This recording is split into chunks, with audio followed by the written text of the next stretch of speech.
Have you ever watched a car being tested before it hits the market? Engineers take a brand new vehicle and crash it into walls over and over again, studying how well it holds up under impact. They analyze every detail, the way the frame absorbs the shock, how the airbags deploy, and whether the passengers would survive a real-world collision. The purpose isn't to destroy the car, but to ensure that when it faces an accident, it is built to protect those inside. Now, imagine for a moment that you are that car. Life is a series of tests, and every hardship is a collision, designed to measure your strength, your resilience, and your ability to withstand impact. If you had a crash rating based on your endurance in the face of adversity, what would it be? Would you hold firm, absorbing the shock without breaking, or would a single hit leave you shattered beyond repair? Before any car is deemed roadworthy, it must first be placed in extreme conditions, pushed to its limits, subjected to repeated crashes, and tested against every possible scenario. Only when it has proven its strength does it receive a high safety rating. This is the nature of tests. They refine, they expose, and they ultimately determine whether something is truly as strong as it appears to be. The same principle applies to human beings. The Prophet Muhammad ﷺ said that the people who are tested the most are the prophets, followed by those closest to them in faith and character. This hadith redefines our perspective on hardship. When we see people enduring trials beyond what we can comprehend, we often think, I wouldn't be able to survive that. But their resilience isn't random. It is built through repeated tests, just like a car going through crash simulations before it ever reaches the road. The trials of life are not punishments, they are calibrations. Just as engineers measure a car's response to impact, our faith is measured by how we react when we collide with difficulties. The goal is not to hope for hardship, just as no one hopes for a car accident. But if and when the test comes, the question is, will you hold firm or will you break? The Prophet ﷺ taught us that Allah tests people according to the strength of their faith. Those with strong faith face greater tests, while those with weaker faith are tested in ways proportional to their capacity. This understanding adds depth to the verse in the Quran. Allah does not burden a soul beyond its scope. 208:6. At first glance, this verse offers comfort, a reassurance that no test is beyond our ability to endure. But a deeper reflection reveals something more profound. Allah will push you to the outermost limits of your strength. He will take you to the edge of what you think you can handle, forcing you to discover resilience you never knew you had. Think of the people of Gaza. Their trials are beyond what many of us could ever imagine. Families torn apart, homes destroyed, lives shattered in an instant. And yet they remain firm, their faith unshaken. If we were placed in their shoes, would we survive even a fraction of their hardship? Would we stand with unbreakable resolve, or would we crumble at the first sign of distress? There is a profound lesson in witnessing such resilience. Those who are closest to the prophets in faith and character are the ones who endure the greatest trials. Their struggles are not a sign of abandonment, but of elevation. They are being refined, strengthened, and prepared for a station that the average believer may never reach. The key to surviving life's tests lies in how we are built. A car designed with weak materials will crumble in a crash. A soul built on a fragile foundation will collapse in hardship. But one that has been reinforced through faith, worship, and trust in Allah will withstand even the most devastating impact. There are two ways in which Allah builds us, through character and through circumstance. Character is what we cultivate within ourselves, the patience we practice, the sincerity we develop, the self-discipline we strengthen. These are conscious efforts, voluntary acts of refinement. It is the internal work we do to make ourselves better believers, the daily acts of worship, the quiet moments of self-restraint, the small sacrifices we make for the sake of Allah. Then there are the circumstances that Allah places us in, hardships we did not choose, struggles we never expected, losses we never asked for. These are the external tests that shape us, the moments of pain that reveal who we truly are. Many of us fail to see the connection between these two forces. We think of character as something separate from the trials we face, but in reality, our trials are what expose and refine our character. A person may believe they are patient, until they are tested with delays, disappointments, and hardships. They may think they are generous until they are faced with scarcity. They may assume they are strong until life throws them into the kind of storm they never saw coming. The Quran provides a clear framework for building resilience. Allah tells us, "Indeed, in the Messenger of Allah, you have the best example for those who seek Allah and the hereafter and remember Him often." This verse gives us 3 essential ingredients for building inner strength. Seeking Allah above all else. If your purpose is aligned with Allah, no hardship can shake you because your foundation is unbreakable. Prioritizing the hereafter over this world. When your goal is eternal success, temporary losses in this life do not define you. Constantly remembering Allah. If your heart and tongue are always connected to Allah, then in moments of crisis, your first instinct will be to turn to Him. These 3 qualities are the pillars of true strength. When a believer cultivates them, their resilience is not superficial. It is deeply rooted in faith. Their patience is not just tolerance, it is steadfastness in the face of hardship. Their generosity is not just charity, it is selflessness without expectation of reward in this world. Their courage is not just bravery, it is a trust in Allah so firm that no fear can shake them. But if these qualities are absent, then even the strongest outward appearance will crumble in the face of difficulty. A person who appears composed in good times may completely break down when tested. Their kindness may vanish when they feel wronged. Their sincerity may falter when their intentions are questioned. Their faith may waver when they do not get what they desire. A car is not tested for how it looks. It is tested for how it survives a crash. Likewise, a believer's true strength is not seen in comfort but in crisis. If a car is built poorly, a single impact can render it useless. If faith is built weakly, a single trial can shatter it. The question we must ask ourselves is, how are we building ourselves? Are we constructing our faith with sincerity, patience, and trust in Allah? Or are we building a fragile structure that will collapse the moment life throws us into a storm?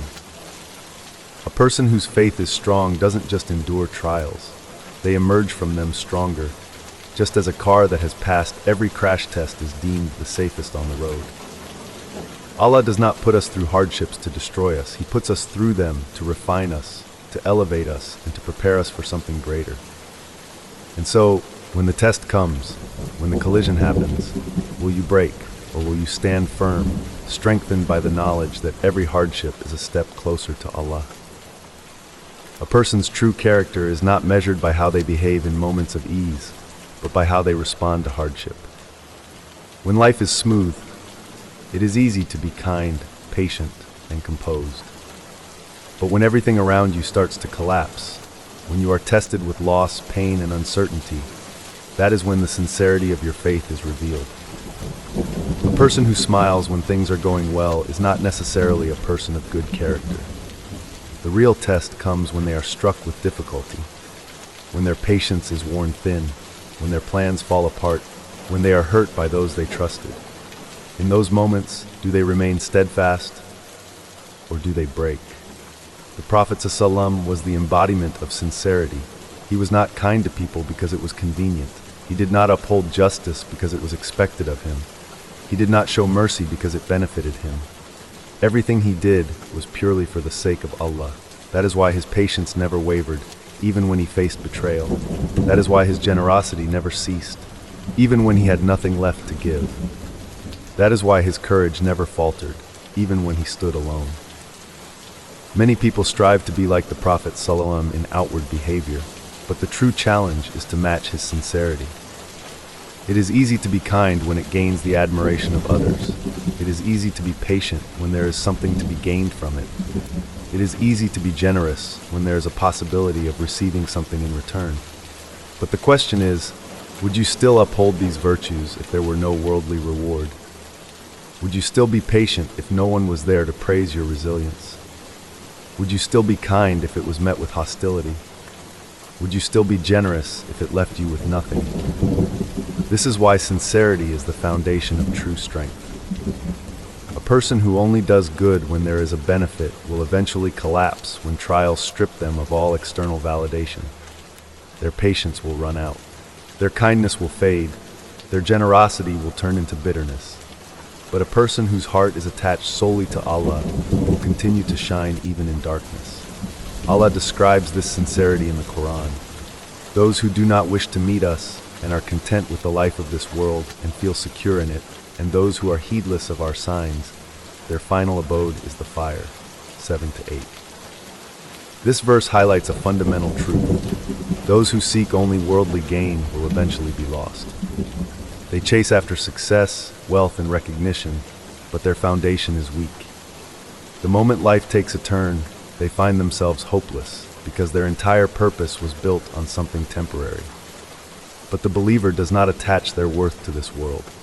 Their strength comes from their connection to Allah. That is why no matter how much they lose in this life, they never truly fall, because their foundation is built on something eternal. Look at the people of Gaza. Their struggle is not for land, it is not for recognition, it is not for revenge. Their struggle is for Allah. That is why their faith remains unshaken, even when they are stripped of everything. That is why they continue to stand firm, even when the world abandons them. They do not attach their success to worldly victory. They do not measure their strength by material gain. They have already won, because they have placed their trust in the one who never fails his believers. There is something powerful in the way they make dua.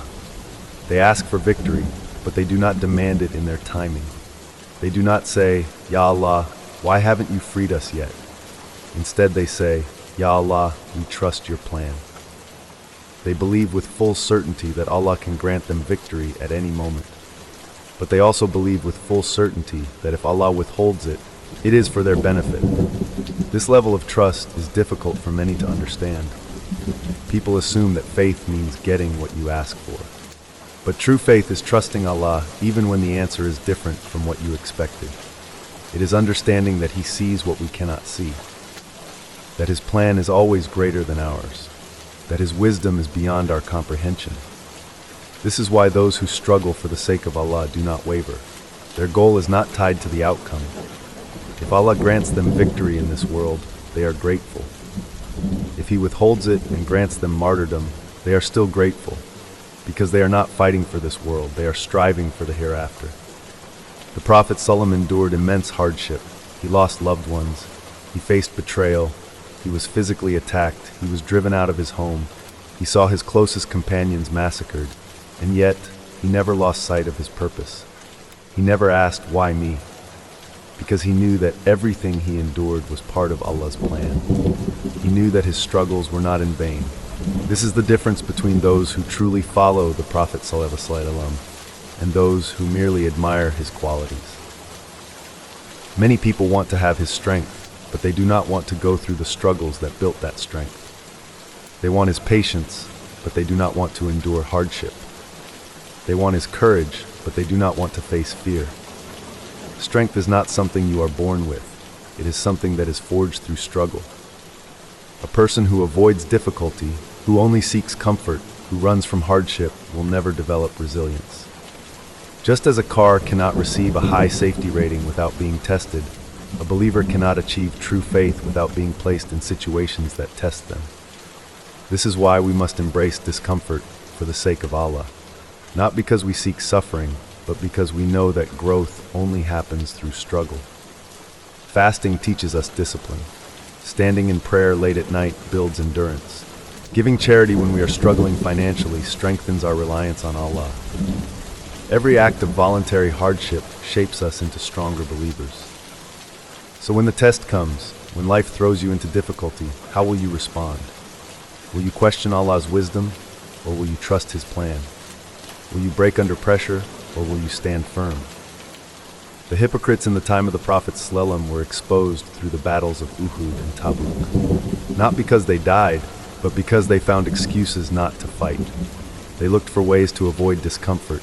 They sought to protect themselves rather than stand for truth. Their weakness was not in their physical abilities, but in their hearts. They were attached to this world, and so they feared loss.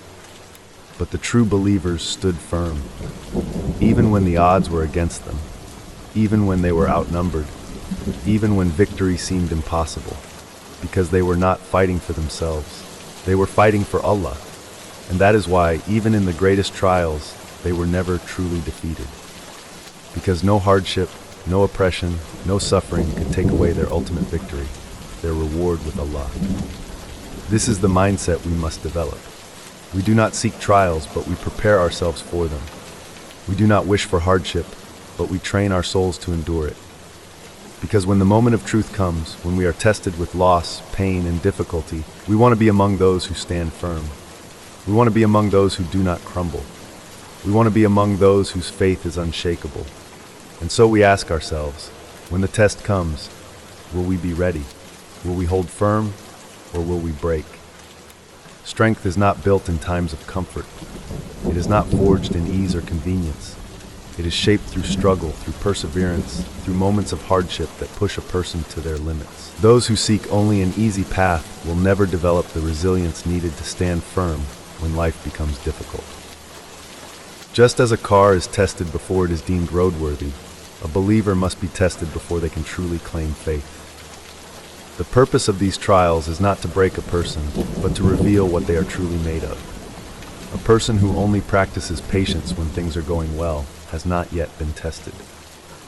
A person who only gives in charity when they have an abundance has not yet been tested. A person who only prays when life is easy has not yet been tested. The real test comes when things are taken away, when hardships arise, when circumstances change. That is when a person's sincerity is revealed. That is when it becomes clear whether they truly believe in Allah's promise or whether their faith was conditional, dependent on ease, comfort, and worldly stability. This is why true believers voluntarily embrace discomfort for the sake of Allah. They do not wait for hardship to come to them. They prepare for it in advance. They fast when they do not have to. They wake up for prayer when sleep is more desirable. They give charity even when their wealth is limited. They discipline themselves in times of ease so that when the real test comes, they do not collapse. They have already built the strength to endure. Imagine a soldier going into battle without training. If they have never carried a weapon, never learned how to defend themselves, never built the endurance needed to survive, they will fall the moment the fight begins. In the same way, a believer who has never struggled for the sake of Allah, who has never pushed themselves beyond their comfort zone, will not survive when the true test of faith arrives. This is why those who are closest to Allah are those who have endured the most hardship. Not because Allah wishes to make their lives difficult, but because He has prepared them for something greater. He has refined them, strengthened them, and elevated them through trials that others could not withstand. Look at the people of Gaza. They are not just enduring hardship, they are thriving in faith despite it. They do not break, they do not waver, they do not surrender to despair. Their strength is not just in their physical endurance, but in their unshakable trust in Allah. They have faced unimaginable trials, yet their hearts remain firm, their faith unbroken. The world looks at them and sees suffering, but in reality, they are among the strongest people on earth. They have built a level of resilience that cannot be manufactured in comfort. Their faith has been tested in ways that few can comprehend, and yet they continue to stand. They do not just survive their trials, they embrace them as a path to Allah. This is the mindset of the true believer. They do not attach themselves to worldly victory. They do not measure success by how much they gain in this life. Their eyes are set on something higher, something eternal. If Allah grants them relief in this world, they are grateful. If He withholds it, they are still grateful, because they trust that everything He decrees is for their ultimate good. This is the mindset that we must cultivate. We must train ourselves to detach from temporary comforts, to endure small hardships willingly so that when greater trials come, we are ready. We do not wait for difficulties to arrive before seeking strength. We build it now, in the moments of ease, through acts of worship, through sacrifice, through discipline. A car is not tested on the road. It is tested in controlled environments before it ever faces real danger. In the same way, a believer must build their resilience in times of peace so that when hardship strikes, they do not fall apart. This is why fasting is so powerful. It teaches self-control. It trains the soul to resist temptation, to endure hunger, to embrace struggle. This is why waking up for prayer in the early hours of the morning strengthens the heart. It disciplines the soul to put Allah above comfort. This is why charity is so important. It teaches us to let go of attachments, to trust that what we give for Allah's sake will never be lost. Every one of these acts prepares us for the bigger tests of life. A person who has trained their soul through voluntary acts of hardship will not crumble when a real trial arrives. They have already built the foundation of resilience. They have already learned to endure. Now, imagine the moment when those who suffered the most in this world stand before Allah on the Day of Judgment. Imagine the martyrs of Gaza, the believers who endured the harshest trials, the oppressed who remained patient, standing in the presence of their Lord, receiving rewards beyond imagination. Imagine their joy. Imagine their satisfaction. The pain they endured in this life will be nothing compared to the eternal blessings they now receive. The Prophet ﷺ said that the martyr will wish to return to this world, not for the sake of life itself, but so they can be martyred again and again because of the reward Allah has prepared for them. They will see the generosity of Allah, the honor He bestows upon them, and they will know that every hardship they endured was worth it. Now think about the enemies of Islam, the tyrants, the oppressors, the arrogant rulers who lived for this world alone. They built their power on injustice, believing that they had won, but in reality they have lost everything. They do not understand the believer's mindset. They think that by killing, by oppressing, by exerting dominance in this world, they are victorious. But they are nothing but losers in the hereafter. That is why they live in misery, even when they seem to have control. No amount of wealth, no amount of land, no amount of power will bring them peace, because they have already sealed their fate. Their victory is an illusion, and deep down, they know it. Meanwhile, the believers, even under the heaviest oppression, live with fulfillment. They are not attached to this world. Their eyes are fixed on what comes next. They know that the suffering of this life is temporary, but the reward of the hereafter is eternal. This is what we must internalize. If we only seek ease, if we only desire comfort, if we measure success by what we gain in this world, then we will never develop the strength to endure. But if we train ourselves now, if we build resilience through worship, through sacrifice, through discipline, then when the real test comes, we will stand firm. The Prophet ﷺ and his companions did not seek hardship, but they were always prepared for it. They built themselves to be unshakable, to withstand any trial that came their way. They embraced the struggle knowing that it was a path to Allah. And so, the question is not whether hardship will come. It is inevitable. The question is whether we will be ready when it does. Will we stand firm or will we break? Will we embrace the test or will we fall apart? The choice is ours. We can train ourselves now, embracing small struggles for the sake of Allah, or we can live in comfort, unprepared for what may come. But those who train, those who build resilience, those who seek Allah above all else, they are the ones who will never be shaken. They are the ones who will stand firm. They are the ones who will meet their Lord with hearts full of light, knowing that every sacrifice, every hardship, every struggle was worth it.